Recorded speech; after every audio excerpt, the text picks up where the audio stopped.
तर आता पाहूयात दिवसभरातील महत्त्वाच्या राजकीय टॉप 9 बातम्या।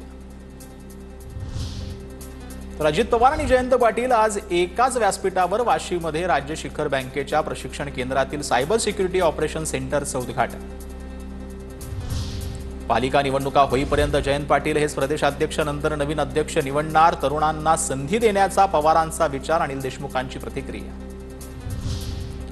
पावसाळा आला की रेनकोट घालायचा की छत्री वापरायची, अजून तो निर्णय घेतलेला नाही। अजित पवारांसोबतच्या युतीच्या प्रश्नावर सुळेंचं मिश्किल उत्तर। स्थानिक स्वराज्य संस्थांच्या निवडणुकीत भाजपा वगळता कुणासोबतही आघाडी करण्याचा पवारांच्या राष्ट्रवादीचा विचार, पक्षाच्या वरिष्ठ नेत्यांचा हा विचार असल्याची माहिती।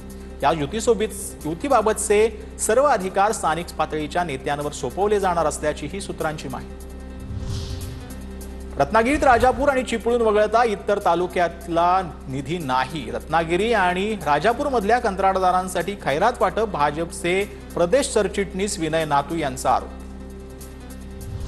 बच्चू कडू यांना मुख्यमंत्र्यांचा फोन, मुख्यमंत्र्यांचा बच्चू कडू यांच्याशी संवाद। आंदोलनाच्या 6व्या दिवशी चंद्रशेखर बावनकुळेंनी बच्चू कडूंची भेट घेतली।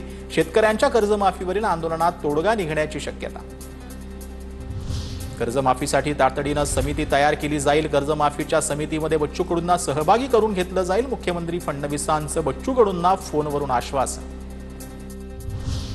शेतकऱ्यानं भाकरीवर आणि कांद्यावर काढला बच्चू कडूंचा फोटो। भाकरीवर बच्चू कडू उपोषण करतानाचं रेखाटलं चित्र, व्हिडिओ सोशल मीडियावर व्हायरल।